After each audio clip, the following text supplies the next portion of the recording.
Takut. Dia jadi gusar, tentu saja. Takut nanti Darel menganggapnya wanita penggoda, wanita murahan dan sebagainya. Lantas jari-jarinya kini mulai mengetikkan sesuatu. Pak, saya menyesal. Saya nggak bermaksud menggoda atau apapun. Saya tahu Pak Darel nggak akan mungkin tergoda dengan saya. Tadi, Pak Darel memaksa saya untuk menampilkan wajah saya tanpa mau mendengarkan alasan saya. Sekali lagi maafkan saya Pak. Jangan pecat saya ya, saya mohon Pak. Pesan terkirim, tidak butuh waktu lama, Darel langsung membacanya. Namun lelaki itu mengabaikan tanpa membalas. Meira bersumpah dia takut, kini melihat amarah Darel yang sungguh-sungguh, apalagi disertai makian untuknya tadi. Meira semakin yakin kalau lelaki itu memang benci dengan makhluk yang namanya perempuan. Jika memang Darel lelaki normal, paling tidak dia tersenyum, atau yang lainnya sebagai respon atas tingkah memalukan Meira barusan. Meira merasa karirnya terancam, dia sungguh takut jika Darel memecatnya. Bagaimana nasibnya nanti? Ya ampun. Tidak digubris pesannya, Meira nekat melakukan panggilan pada bosnya itu, namun hasilnya sama. Tidak dipedulikan. Bahkan Darel jelas-jelas menolak panggilannya. Tamat sudah riwayat karir Meira yang lagi cerah-cerahnya. Darel mencari tahu keberadaan sang ayah, lelaki paruh baya itu, kini sedang berada di rumah. Dimanapun ayahnya, Darel akan tetap menemui untuk membahas hal penting ini. Namun, seketika dia mengurungkan niatnya. Mengatakan hal ini pada ayah, sepertinya akan menambah masalah. Pasti, ayah tidak akan mempercayainya, dan akan menuduhnya yang tidak-tidak. Darel benci keadaan ini. Lelaki itu kembali mengambil ponselnya, dia membaca ulang pesan yang sempat Meira kirimkan, namun tadi dia hanya membacanya sekilas saja. Darel membaca setiap kata yang dikirimkan gadis itu, terlihat dari kalimatnya, dia sangat ketakutan dan merasa bersalah. Tapi, Darel merasa ini bukan salah Meira sepenuhnya. Gadis itu sempat mengatakan bahwa keadaannya sedang tidak memungkinkan, namun Darel tetap memaksa. Sebentar, apa maksud dari kalimatnya yang ini? Gak akan mungkin tergoda. Dia kira aku bukan laki-laki normal. Darel semakin geram, dia mengetik balasan untuk Meira. Kamu nggak saya pecat, tapi kamu saya kasih hukuman. Maksud kamu apa? Saya nggak akan mungkin tergoda dengan kamu. Kamu memperlihatkan pundak, dan belahan dada ke saya, itu sangat mengganggu pikiran saya. Darel mengirimkan balasan, namun tak ada respon apapun dari Meira, bahkan wanita itu juga belum membalas pesannya. Dia mencoba kembali fokus, ada banyak dokumen yang harus dia tinjau kembali, di atas mejanya. Ini bukan saatnya untuk memikirkan hal-hal yang tidak penting. Pikir Darel. Dia harus menunjukkan kinerja dengan baik pada sang ayah, agar ayahnya percaya. Sudah lebih dari setengah jam, Meira tidak merespon pesan dari Darel, lelaki itu berulang kali melirik ke arah ponselnya, namun tak ada notifikasi apapun sampai detik ini. Tak lama kemudian, pintu ruangannya diketuk pelan, Darel menoleh. Masuk. Titahnya. Ketika pintu dibuka, di sana memperlihatkan seseorang yang tak dia sangka. Meira, berdiri di ambang pintu, dengan wajah yang penuh rasa bersalah. Pak, maafkan saya, gadis itu tak kuasa menahan air matanya. Kali ini, kelangsungan hidupnya ada di tangan Darel. Mencari pekerjaan di zaman sekarang ini, termasuk sulit, maka Meira berpikir, lebih baik dia minta maaf dan sedikit akting memelas, demi hidupnya yang lebih layak. Meira berjalan, mendekat ke arah meja Darel, semakin Meira mendekat, lelaki itu semakin tak bisa mengendalikan debaran jantungnya. Meira cantik, tapi saat menangis seperti ini, dia jelas tidak suka melihatnya. Tak ada pundak polos yang Meira tampilkan seperti tadi, kali ini dia benar-benar terlihat sangat sopan dengan blus longgar dan celana kulot, pakaian yang tidak membentuk tubuhnya sama sekali.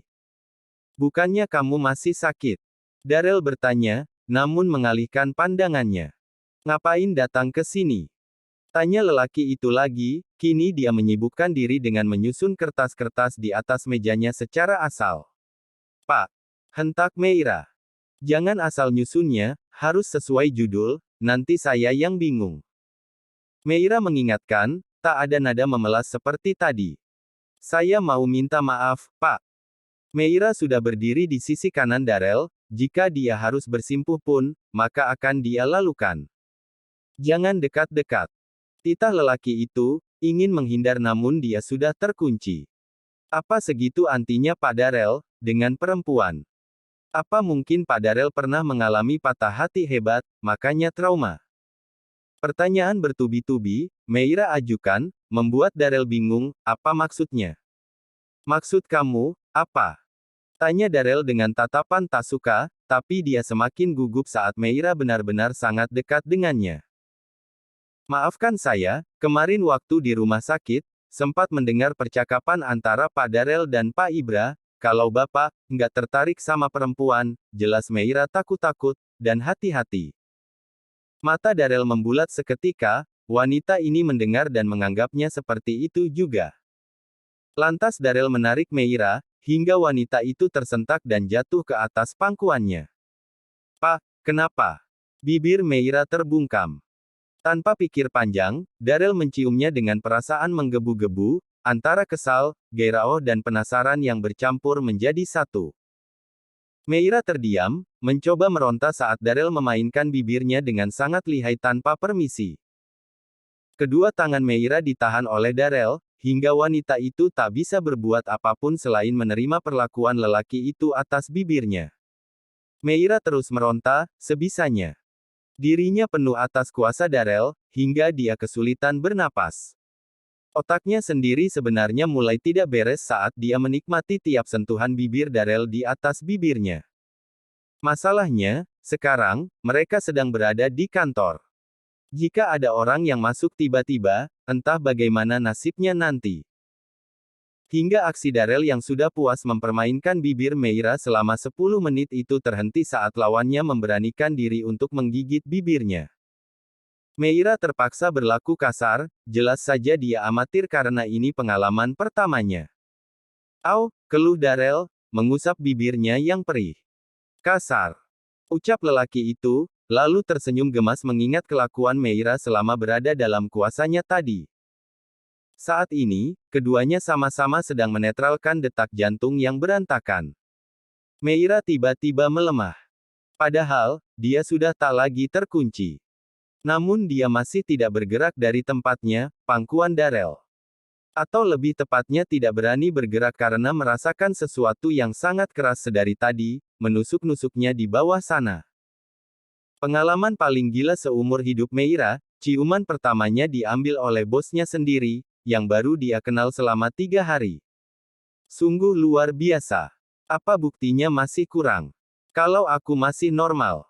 Darel mengusap bibir Meira yang sedikit membengkak akibat ulahnya. Ingin sekali Meira menamparkan lelaki ini, yang telah mencuri ciuman pertamanya, tapi dia justru takut jika dipecat. Meira ingin, ciuman pertamanya itu berkesan dan dilakukan dengan orang yang dia cintai. Bukan dalam keadaan yang sedikit tidak normal seperti ini. Dengan atasannya sendiri. Darel memang masih muda, tampan dan tentu dia menjadi idaman setiap wanita. Tapi sifatnya yang arogan membuat Meira harus berhati-hati dengan lelaki ini. Meira turun dari pangkuan Darel secara paksa, kalau sekedar ciuman, siapapun bisa melakukannya, bahkan untuk cowok yang nggak normal sekalipun.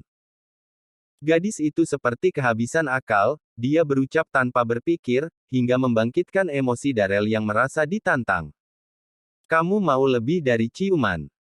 Darel bangun dari kursinya, dan mencekal lengan Meira yang hendak keluar dari kamarnya. Penyesalan menerpa Meira saat dia merasa tak bisa menjaga mulutnya dan menyaring ucapannya. Lepaskan saya. Hentak Meira menepis tangan Darel. Itu pertama kalinya untukmu. Tanya Darel. Lalu dia tertawa, seakan meremehkan. Kalau iya, kenapa? Ada masalah. Meira yang sudah dirundung emosi pun tak peduli lagi, dia berucap dengan siapa saat ini. Nggak masalah, kita sama-sama pengalaman pertama, tapi aku nggak ngangka responmu akan seburuk itu. Darel tertawa lagi. Bahkan dia tak lagi berbicara formal pada Meira. Baru kali ini, Meira melihat lelaki itu tersenyum, lalu tertawa seolah-olah menunjukkan kalau dia sedang bahagia. Meira berbalik menghadap Darrell lagi. Apa Anda sangat bahagia, karena baru merasakan ciuman pertama? Agak aneh sih, untuk lelaki seperti Anda. Kalau ini, ternyata ciuman pertama. Meira balas mengejek lelaki itu. Jangan menantangku, Meira. Aku memang belum berpengalaman, tapi aku bisa membuatmu hancur berantakan, bahkan merasakan kenikmatan. Dan jangan sekali-sekali berpikir, kalau aku bukan lelaki normal. Tegas Darrell. Meira hanya mengangkat bahunya, malas merespon. Anggap hari ini, nggak pernah terjadi apapun di antara kita. Supaya kita bisa bekerja profesional. Meira pun juga memberikan penegasan, lalu kembali melangkah. Kamu melupakan permintaan maafmu tadi? Tanya Darrell, sebelum Meira keluar. Masih butuh pekerjaan ini. Tantang Darrell. Anda mau memecat saya? Silakan.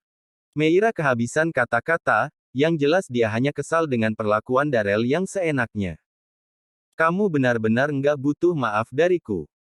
Kalau kamu berani keluar dari pintu sekalipun itu hanya selangkah, itu berarti kamu benar-benar nggak butuh pekerjaan ini lagi. Hentak Darrell, emosinya tersulut karena merasa diabaikan. Oke, surat pengunduran diri secara resmi, akan saya kirimkan besok ke bagian HRD. Tegas Meira. Dia tak peduli lagi, dan tetap melangkah keluar meski Darrell sudah mengancamnya. Darrell pun terlalu enggan menahan wanita keras kepala itu. Darrell mendesah frustasi, kenapa dengan mudahnya dia mengancam Meira dan membiarkan wanita itu pergi. Bagaimana dengan pekerjaan yang sudah menanti di kemudian hari? Tanpa wanita sigap dan cerdas seperti Meira, Darrell tak yakin mampu menjalaninya. Bukan hal yang sulit, untuk mencari yang baru, hanya saja, Meira adalah orang yang sudah menguasai bagian marketing, tanpa celah. Bahkan dengan paras dan pesonanya, klien bisa dengan mudahnya ingin menjalin kerja sama. Itu cerita yang dia dengar dari sang ayah. Meira. Dia menyebut nama Meira sembari merebahkan tubuhnya di atas sofa. Masalah lain pasti akan muncul, ketika ayah mengetahui kalau karyawan seperti Meira mengundurkan diri, dan Darrell pasti akan tertuduh sebagai penyebab perginya Meira dari perusahaan itu. Walau sebenarnya memang dialah penyebabnya. 1 jam setelah menenangkan diri dengan memejamkan mata, Darrell nyatanya tetap tak bisa tenang. Selain memikirkan masalah yang akan muncul di kemudian hari, jika Meira pergi, bayang-bayang nikmatnya bibir Meira 1 jam yang lalu juga terus terlintas. Bibir Meira yang basah dan lembut itu, dia ingin menikmatinya lagi. Entah karena ini adalah pengalaman pertamanya, hingga meninggalkan kesan ketagihan, atau Meira sudah berhasil memikatnya.